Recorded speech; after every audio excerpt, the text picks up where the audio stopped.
I'm here because I'm trying to get placed in somewhere to work to save my money because I'm gonna probably be leaving New York. I'm here because of financial situation. I'm trying to find out where they may place me.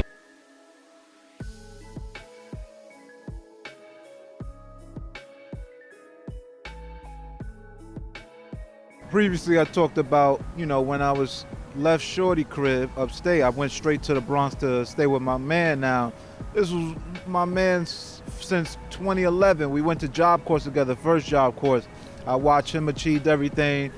He had a situation with his baby mother where he ended up staying with me for a whole month while I'm beefing with my brother, while I'm beefing with my sister, but he never had to endure that because I made sure, like, yo, my problems won't become your problems. And I didn't charge him no rent because, I didn't know how much he had. And even if he did have something, I wouldn't ask him to put money on the rent because that's not the dude I was. And I was behind on the rent with me and my brother because I give my brother rent money. He wouldn't, pay the rent or, he'll ask for more money. So I was already trying to get up out that situation. So when my mans came to stay with me, I was like, yo, bro, I'm about to leave this situation soon. So, just stay here with me. And, when you get back on your feet, you get back on your feet. He stayed with me for a month. Every night he would wait for me in his car when I got off of work, and he'll be right there in his whip waiting for me to come home because I knew he had nowhere else to stay. So I let him stay with me for a month rent free, and it was just amazing how that relationship and that friendship ended because of what I thought I did for him, he'll do in return for me. But it was not that same situation. As soon as I got to his crib, maybe he let me settle in 3-4 days, and he was like, yo, bro, I'm gonna have to charge you for rent.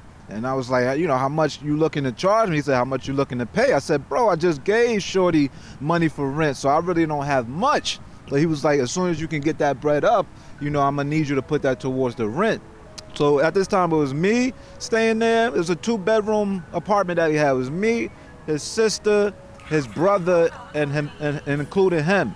So 2 bedrooms, and I'm like, yo, bro, if I'm paying rent, where I'm gonna be sleeping? And he gave me his bedroom. Now, 2-3 days passed, he got a shorty coming over. He's like, yo, bro, I'm gonna need a bedroom tonight. I'm no problem. I'm not dealing with no woman right now. I just got out of a crazy relationship. Once I gave him that room back, I didn't even get that room back. He moved his stuff back in there. He set me an aero bed up in the living room where, it wasn't really ideal for me because, you'll come in there, watch TV, you'll have company over, the living room is there. So it's like people was in a place I was basically calling my bedroom, but I was in a time of need. It's like I'm always in a time of need and it feels like I'm being taken advantage of. So right now, I'm not too privy with the games. I'm like, if I see things for what it is at this point in my life, I'm already making moves to better the situation or to get out of it. And that's what I realized. Either I was going to uplift myself or I was going to keep putting myself down. So I was able to get that $1,000 up that he asked for that month, and I already had plans to leave, but I just wanted to show him what type of dude I was because I knew I would never be dealing with this dude again. And we've been friends for 13 years, and I just never thought he would use me the way I see him use other people. So I gave him that G. Already at that time, I had taken some of my stuff out of the apartment that he had and only had like a book bag worth of things. And I remember one day I made up my mind to finally go into the shelter, and I dapped him up one last time and I just told him, I wish you well. And I think right there and then he knew because he was like, where you going? And I'm like, bro, I'm gonna go, figure out what I'm gonna do with my life. And I just left him. We never spoke again. And this was February of 2022. So I spent January there. I left Shorty in December. January I stayed at his house for a month, and then I went into the shelter. I looked up some information about men's shelter, single men's shelter, and it led me to go to Bellevue on 15th Street and 2nd Ave.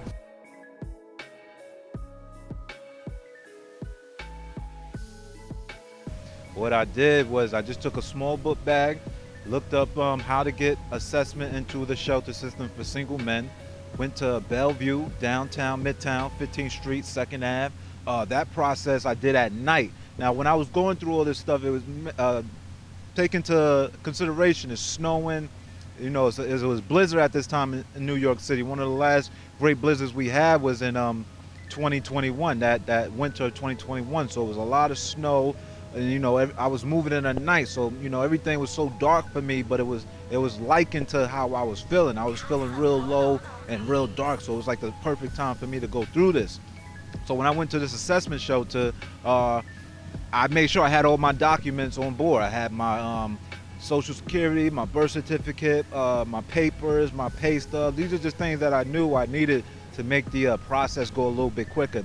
I always had a job. I was never not working. So this kind of what helped me speed through this process a little quicker, because if you have a job, they kind of see you as a little upstanding, even though it's, people are in this situation because they need help. But that job just make you seem like, you got something going for you. So when I went to Bellevue, they said this process may take, up to 2 days. I was only there for 7 hours until they sent me to Randalls Island, where we are now. We're at Swartz Ward. This is Randalls Island. This is a assessment center to go to a placement shelter.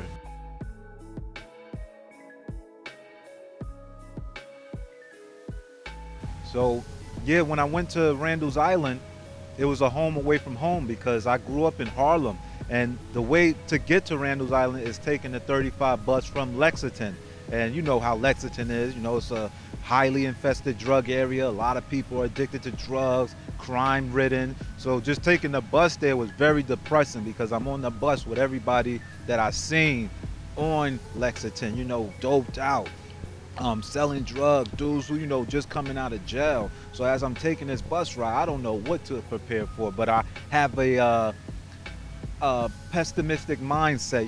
I'm very worried that it's not going to be the best situation, but at the end of the day, I'm like, just go through with it.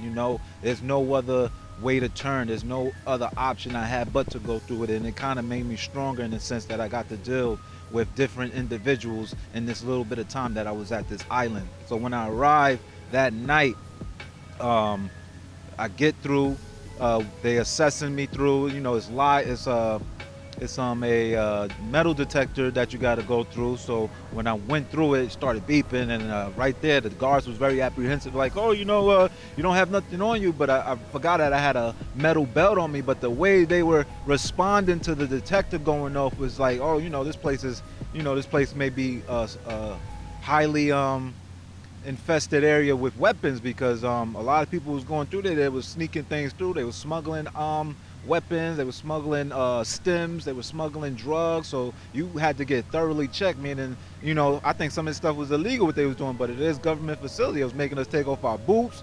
They were doing thorough, like, TSA searches. If you ever been to the airport, that's how they would search you, going through the metal detectors. And once I got in, it's like you had to get buzzed to go through every door. There's a buzz. You got to talk to somebody, they'll buzz you through to go to the lobby area, where I would consider it the mess hall. This is the area where the TV is. You could smoke, and it's the cafeteria, all in one spot. All in one spot. The caf, the smoking area, and the TV area. Only thing that's separating them is a little in and out door, a swing door with no locks, but it's a lock to get into that area. No security's there. No security is in these areas. Maybe one or two will walk through just to make sure nobody's being beat up or nobody is overdosing, but other than that, I didn't see no securities in these main areas where all the shelter individual was. As soon as I hit that area, I'm hit with the smell of K2. I'm hit with the smell of aluminum. I'm hit with the smell of nicotine, cigarettes, and on the top of that, you just smell a whole bunch of must, a whole bunch of dudes all bunched into one area.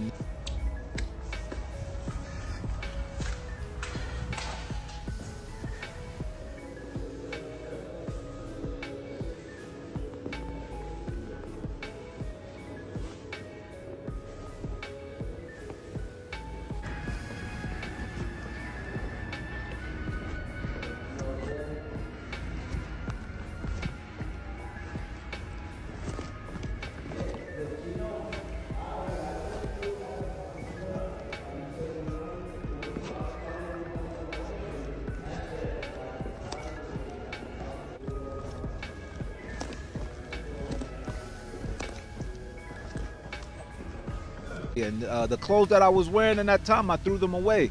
I didn't even want to wash them. I didn't even want to mix them in with the rest of my clothes, because I'm like, I can't wear this stuff again. I slept in my tin boots. I slept in my steel toes when I was working. I slept in I didn't even want the bed to be touching my skin. This is how infested this place seemed to me. There was ants on the floor. There was roaches on the floor. When I went into the bathroom just to take a leak, just to see what the situation was looking at, there was feces everywhere. Feces in the shower, feces in the urinals. All the toilets was clogged up. There was needles all over the floor. Like it was, I'd never seen a sight like this in my life.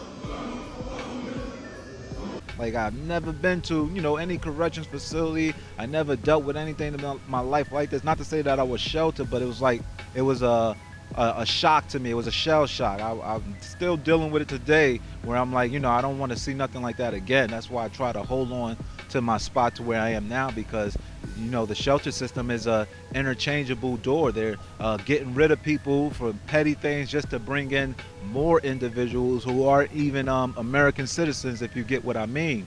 But I only spent 2 days here, and it wasn't a lot. I can count the number of hours I was on this island. It was 8 hours out of 2 days. I made sure I was here for check-in, and I made sure I was out as soon as they can let me leave, because they wouldn't let you leave unless you was there for a certain amount of time, which I think was like 4 or 5 hours during the night. So as soon as it turned 3 a.m., I got up right away, didn't put my sheets away, didn't care about the pillow on the bed. When I got back that night, the pillow and the sheets was gone. It was like, lock this stuff up because someone can take it. I didn't give a damn if someone took that shit because I didn't need it. I was like, I'm not gonna be here much longer. And I slept in my boots, slept in my coat. And the first night I slept there, there was an incident with a dude who, I guess he had a warrant out for his arrest, and the DT surrounded his bed. That was like a rude awakening for me, because I'm just trying to get some shut-eye, and as soon as I hear, the walkie-talkies and the voices saying, sir, we need you to come with us.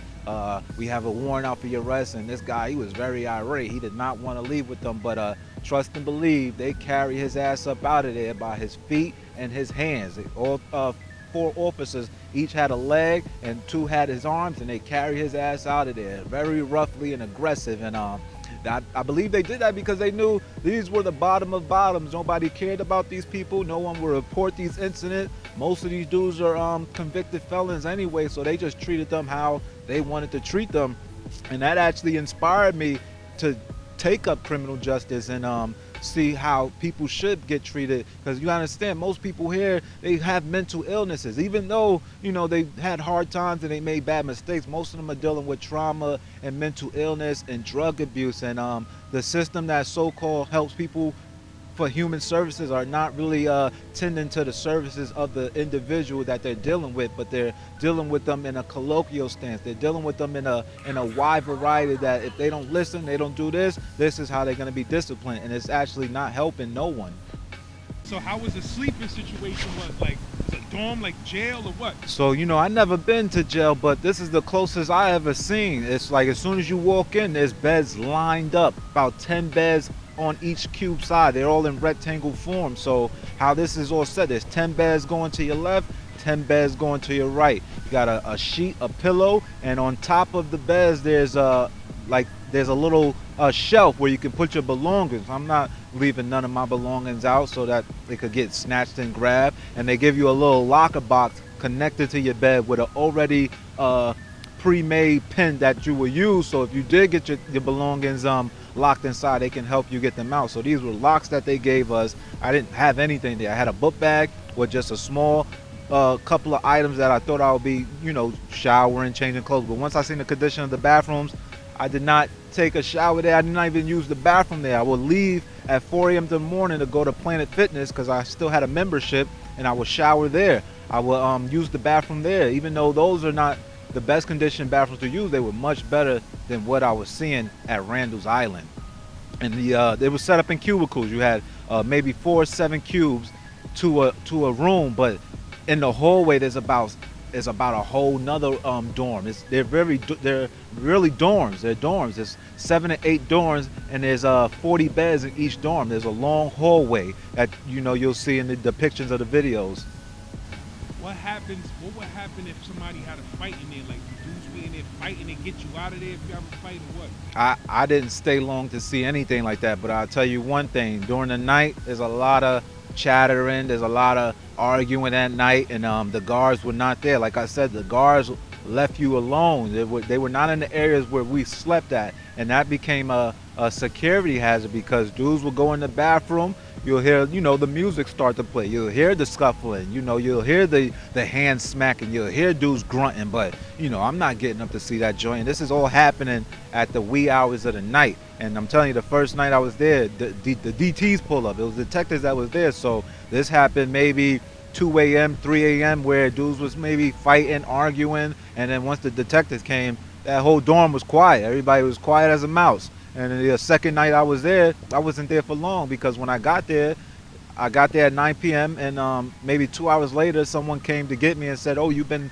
found for a placement shelter." And they asked me would I like to leave now, would I like to leave in the morning. I said, "I'm going right now." So let me ask you, do you think that because you weren't on drugs and fitting the average stereotypes of the people that's in there usually, that they fast-tracked you and got you up out of there a little faster? I believe the main reason I was able to get out of there and keep my sanity, because not to say, it wasn't dudes grilling me, it wasn't dudes asking me questions, but my whole thing was I'm not here for that. I'm not here to make friends.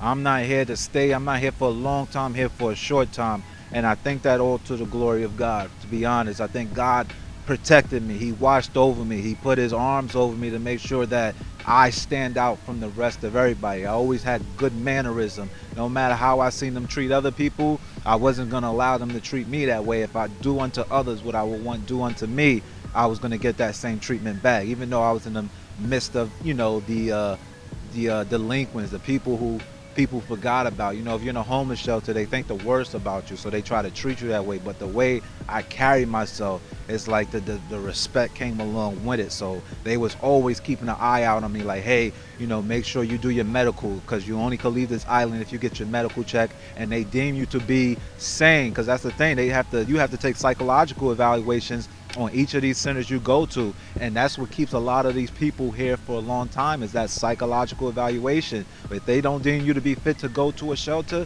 they will keep you here because it's money for them to stay in this facility. So when they seen that, oh, he's leaving, he's not staying here, they asked me where I'm going at 4 a.m. in the morning. I'm going to work. I have a job that I have to do. And once they seen my documents and where I worked, and I was a sprinkler engineer, they didn't need me there. I was not fitting the category of the people who was in this shelter. So they got me out of there within 2 days. And it was a woman, a social worker who worked here. I can't remember her name, but she was always on top of me saying, like, listen, go do your medical, make sure you're not here, because the more you here, the more trouble you're going to get into. You don't want to say anything? You sure? All right. Once you tell them that shit. Don't ever go to the back, yo. Wow, what's in the back? Is the worst in the back? I don't know what's going on. I don't know. Motherfuckers be getting raped in that bitch, all types of shit. That place is notorious as shit. It worse than fucking prison. I'd rather go and fight in Ukraine or something than to stay there. Straight up.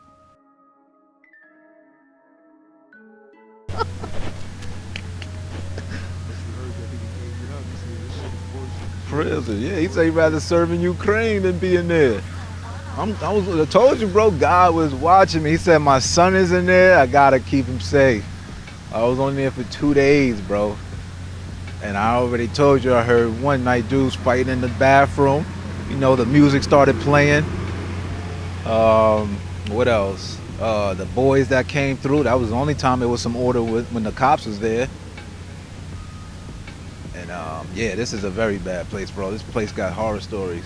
horror stories that I didn't want to find out none of them.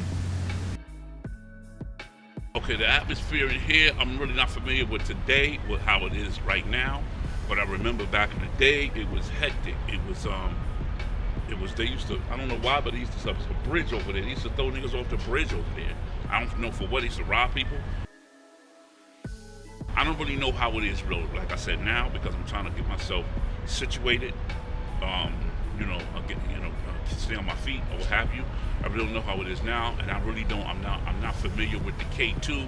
I know a lot of guys mess with K2 and they lose their mind. So far as St. Laz is concerned, I mean, I'm honored to see this guy right now, and it was God's will for me to be here to see this gentleman today. I love what he's doing. I hate the fact that he even gets haters behind this. I'm like, how do you hate? How you hate on the? You know what I'm saying? Like, it puzzles me. But the documentaries, the testimonies, the hood testimonies about, listen, like, this is what it is. Don't come here.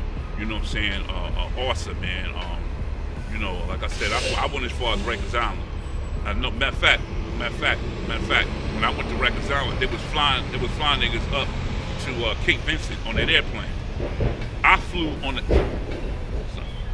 the airplane. They had whoever, I don't know, about 20 dudes, 15 dudes in the airplane, shackled like this, hand and feet, and the CEOs had parachutes. We in a two propeller airplane. We feeling all the currents, bumping up and down, bro. When we got there and I got back to New York, I said, you know what? Let me tell you something. I'm gonna tell you what I hate. I hate losing my freedom. So much to the point to where I said, even if I relapse and I come back, I said, I'm not hustling, I'm not doing nothing else. You know what I'm saying? I'm not doing anything else. I hate when they say, excuse me, sir, could you turn around, face the wall, and put your hands up? I can't take it no more. I cannot. To all the brothers, you know what I'm saying, struggling with stuff, you got to hit a bottom, bro. You got to hit a bottom. I can't take when they say, excuse me, turn around, put your hands up, put your hands behind your back, and then it's like I'm not trying to operate in a prejudice vibe, but these white people taking all, you know what I'm saying? It's like they go to school for you. It's like they go to school for dummies.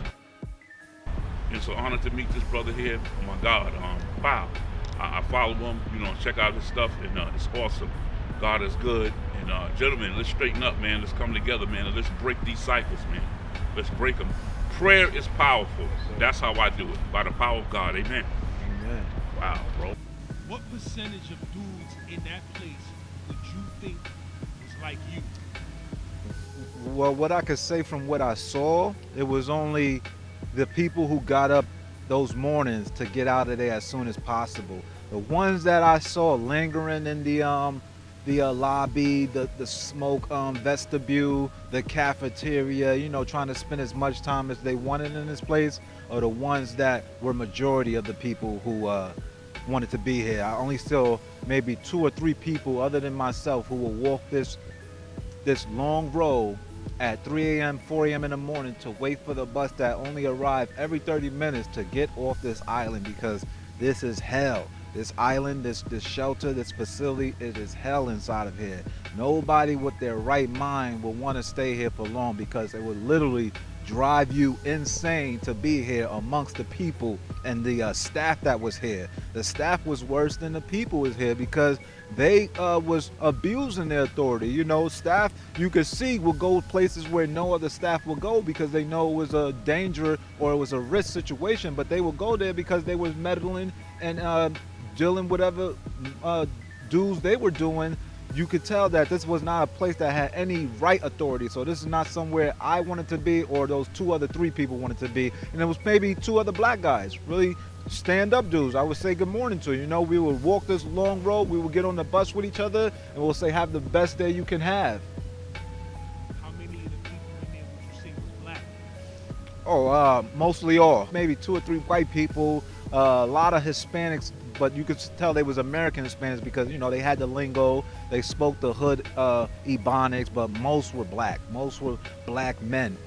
young black men. I seen a lot of young black men that did not return. Why, I don't know, but I was probably one of the youngest dudes who were here. Most of these men were much older. They were much debilitated, handicapped, and yeah, 60-70% were black people.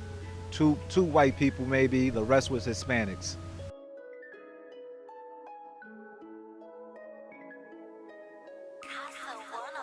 So yeah, once I got my placement to go into a shelter where the next step is to get your apartment. This is 2022.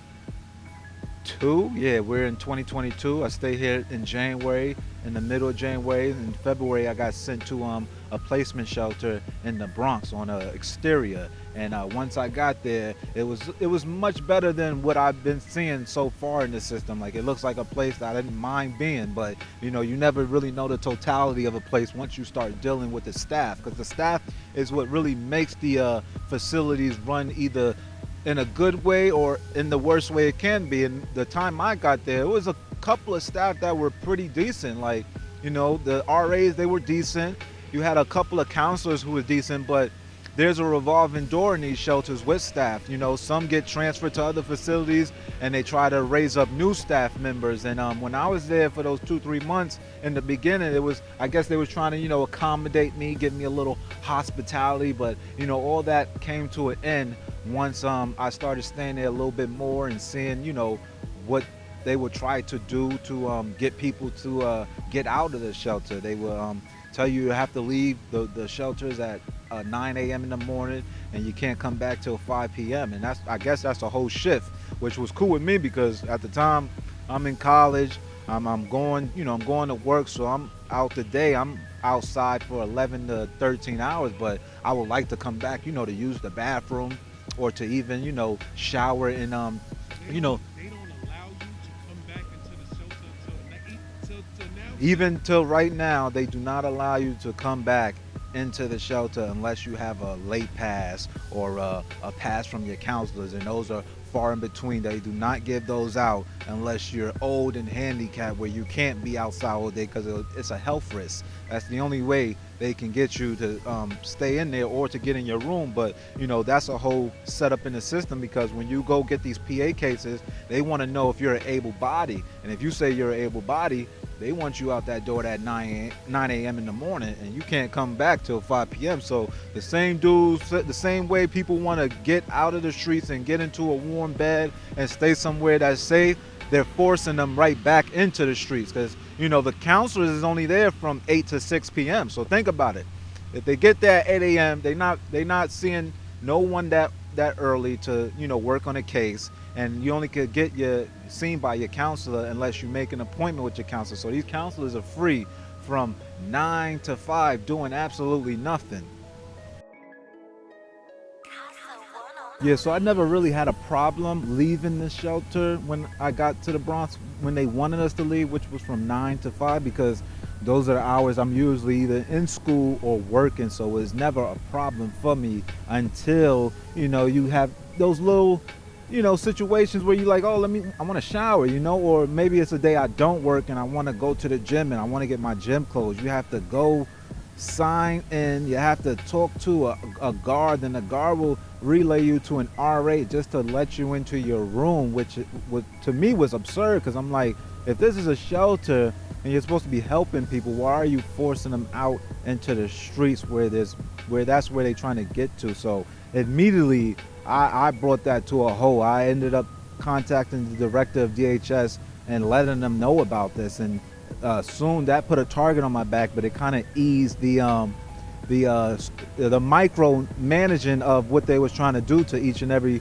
one of us in there. They was basically trying to control us like it was a prison. You have to, before the curfew was 10 p.m. and I found out that DHS curfew, Department of Human Service curfew, was 11 p.m. So that became a situation where they wanted us to come in early, which they do have their reasons. Some people, they don't return. Some people, when they stay in their rooms, they end up ODing. I can count on my hands how many times I seen a body be brought in out with the white sheet over it, where the ambulance had to come and pronounce the person dead because they ended up ODing in a room.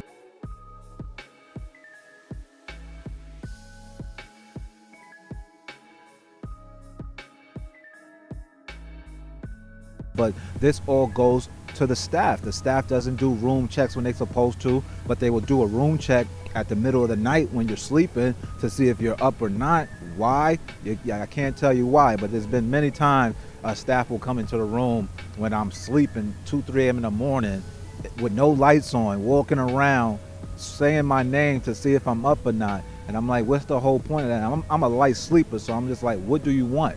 What do you need? Oh, it's room check. So all these little things that just didn't seem right, I will always bring up to DHS, the director. And the director, she was very understanding. You know, I told her my background, had a conversation with her, told her what I was trying to do with my life, told her, you know, how I ended up here, and she kind of took pity on me. I wasn't looking for pity. I was just looking to be treated fairly. So anytime I hit her up, my pen game is immaculate. Like, my pen game is mightier than the sword, and when I get to writing, it gets things done, whether I want it to get it done or I don't want to get it done. But it's about, you know, having the courage to speak up. That's the thing. Most of these people don't speak up for themselves, so they get taken advantage in that system. I've been getting taken advantage of my whole life, and I'm not about to let strangers start to do me dirty. So that's why I always nit anything in the butt. Anything I feel is unright or is not, you know, legal, I'm writing a letter. I'm writing a letter to the deputy mayor. I had the deputy mayor come to my school. I had the director of criminal justice come to my school, where they ended up giving me their contact. So that's another thing that I use as a connect. It's one of my connects, is using the deputy mayor to tell him where I'm at, what I'm dealing with. That's someone I speak to every often in a while, where I'm telling him, you know, the situation I'm in. He's just saying trust in the system when he know the system ain't working. But I feel like since he knows me individually, that, you know, he takes a little bit more consideration on when I'm telling him the things that I'm telling him, because things have been getting done since I've been making more contact with people in high places. So I can always say that's been helping me, is talking through these issues with these people who are in human services. And I took a course on human services, so I know what needs to be done and what doesn't need to be done. But it's more talking than, you know, people actually doing. No one's actually trying to help these people. They're hurting these people when they throw them out in the streets, when they don't give them a program to work on, when they're not helping them even find housing. They telling these guys to try to find a roommate. You know, find one of these dudes in this shelter who want to get a room with you. No one wants to live with anyone. You know, these rooms are very knit, tight, and close. They're, you know, they're hotel rooms, and most of these rooms are single room bedrooms. They made into 2 bedrooms, so you can tell how close and knit you're next to someone. Like, the beds are only maybe 5 to 6 feet apart, so you're sleeping next to a person you don't even know. And I have had my first roommate did 15 years for a manslaughter charge. My second roommate, he was a dope fiend. He didn't really last long. My third roommate was an alcoholic. He used to fall asleep drunk eating his food, and it would just, I'd be like, yo, bro, what's going on? Like, you know, you got food everywhere. You're gonna attract roaches. You know, I'm not, you know how I feel about roaches. So it's like, you know, I had to deal with these things, but they also made me stronger. And then, you know, I had another roommate who was about nothing but destruction. He would, you know, tempt me to fight him in front of the facility, just to get me to lose my bed or to lose what I was going for. You know, I would try to do my homework, and at the time I want to do my homework, he wants to play his music loud. He wants to talk all loud on the phone, and, you know, you can barely, so much you can talk to someone before, you know, you lose your patience. And that's what ended up happening with that situation. And the RAs, they don't really step in until it's too late.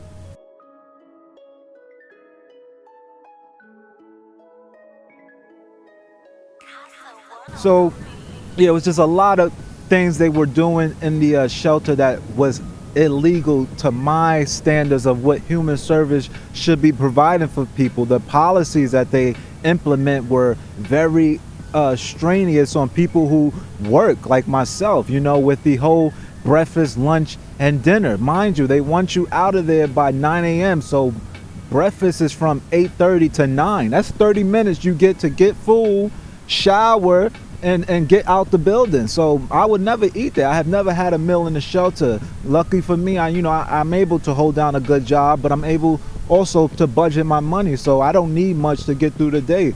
A bowl of oatmeal for me is enough to get me 3 to 4 hours, where I come back to the facility after I'm done with my full day of work. I will have my dinner, which is supper, which is around 6 p.m. So that's why that time never bothered me, but it really made the shelter a very agitated place to live, because you can see people who couldn't, you know, get their meals in, people who couldn't get the showers, and how you think that played on their living situations with their roommate. A lot of people got into fights because dudes couldn't keep their hygiene clean, you know? And this is the thing. These shelters are run by women. These women, they don't give a damn about the black man. The black man is infesting these shelters.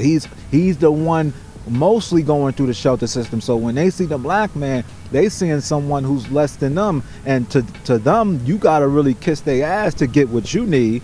Like, that's what they want from you. They want you to be on top of them, to tell them, you know, I need your help. But when you do that, they don't really help you. It's like it's all praise for nothing.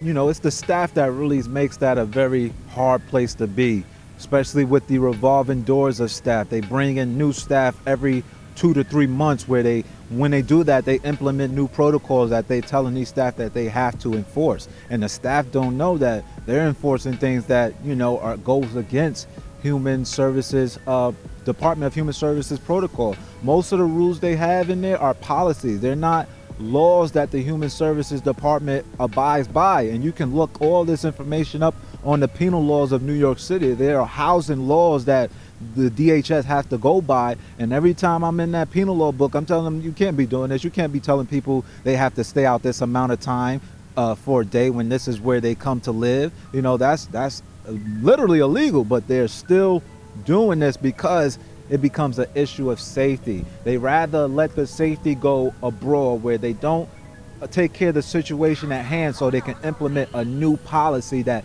protects the law at hand. But that's the thing, they do it for everyone. I'm not everyone. I go to school for 6 hours a day. I work another 9 hours a day. So if I want to come back and use the bathroom or shower, as a DHS policy, you have to enforce also quality of life. That's what I stand by, and that's Human Services' #1 rule, is enforcing the quality of life, where these people do not feel like they're in the Department of Corrections facility. And I actually brought that to their attention. I took that little bullpen or that little billboard when you go to Rikers Island where it say the DOC laws, and I showed them that. I'm like, this ain't the DOC. You know, I can have a pen because I need a pen to work to do my inspections. I can have my laptop. They were telling me I couldn't bring my electronics in there, which I'm like, this is my school laptop. I need my school laptop. It was like, it could be a safety matter. I'm like, no, it's not really a safety matter. If I have a locker and I could put it in there, no one's trying to steal my merchandise or my belongings, because that's a law. You know, that's robbery to me. That's grand larceny to me. That I do know. So yeah, it's just a whole bunch of games they like to play. And it's just they abusing their power. I feel like when you're in that situation where you're over people who don't know no better, people who are going through mental illnesses, you're taking advantage of them. You're not the ideal human service worker. And that's the thing. I feel these people need to get re-educated. They need to be re-evaluated on what they're really there for. Retrained. Yes, retrain. Are they there to collect a check, or are they there to really help people?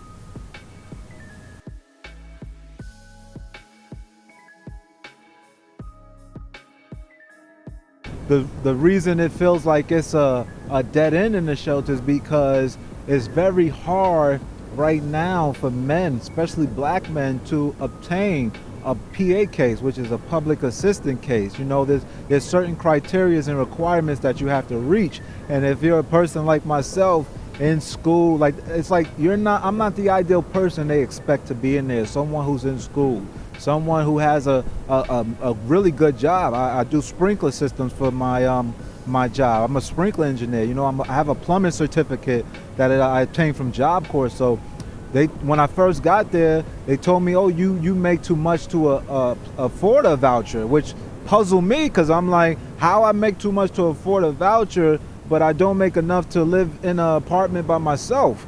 And they keep telling me, you know, I should try to room with somebody, or try to get into a place where, you know, they will accept a one-shot deal, which a one-shot deal is whatever the rent is up front, they'll give you that money, but for the rest of the month you're on your own. Mind you, while you're in the shelter, there's no microwaves.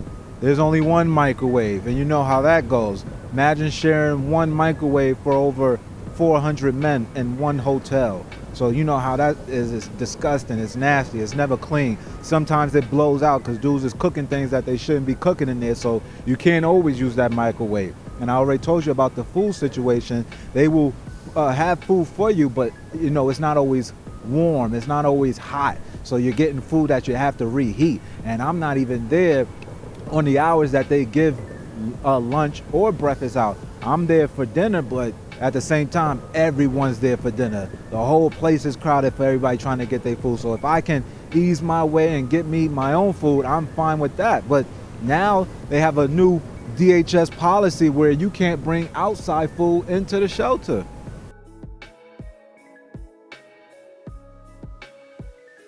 So I go to the trap house to get another package, and in the dream, I went under the house. When I went under the house, there was a black door, so I opened the door, and when I looked in, there were 4 demons sitting at a table playing cards. But the cards weren't regular cards. They had the dudes that was hustling, had their faces on the cards. So when the demons, this is deep, when the demons shuffled the cards, one demon picked up the cards, and they were all speaking telepathically to each other. And when the dude picked up the card, I knew that he was going to get murked. I knew that he was going to get murked. They were, now watch this. This is the revelation. That's why I call it hood revelation. They were playing a game. Now what do we call it in the hood, in the street? We in the what? Game. We in the game. While so the Lord showed me while dudes is in the game, the devil is in the spiritual realm is playing a game with your soul.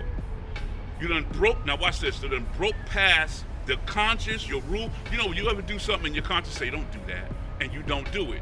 But what happens is that the pressure comes on from the hood and you gotta perform. So you perform and you break through the, I wanna call it, the check system. I'll just call it the check system. You break through that, you know you ain't supposed to do that, don't do that, like the angel and the devil. And you break through that, so now when you broke through that, your conscience is able to handle more weight and you can do more stuff.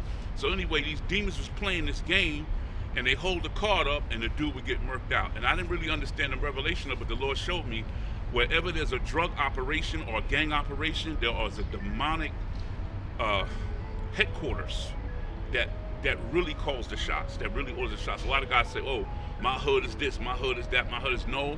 The Lord said your hood is infested. The Lord said your hood is infested with demonic power. And we don't understand that also witchcraft operates in the hood. Witches also, look at the testimony of John Ramirez from the Bronx. He was a male warlock, and he used to go into neighborhood. I don't know if anybody heard of astral projection, but he would astral project his spirit over neighborhoods, just like you see the witch on the broom, but he need a broom. And they would call in what they call principalities, drug principalities, murder principalities over hood. So when you think, oh, my hood is that, no, your hood need prayer. Your hood need God. The shelter system in New York is hard right now because it's it's overpopulated. Plus, it's even more populated because of the migrants. Oh, there we go. But peace on earth. I say bring more migrants. You know why? Because the opportunities that's being afforded here are not being afforded in the rural areas that they are in. They bringing migrants here too, to this spot? They bring them right here, but it's a whole migrant situation. It's a whole section all the way on the other side. It's like 3, 4, 5 tents. Big tents. On the island? Yeah, on Randalls Island. It's mad tents over there for the migrants. Bendo Bendigas, God bless all the migrants that come to New York. My name is Ramel Townsend. I'm opinionating.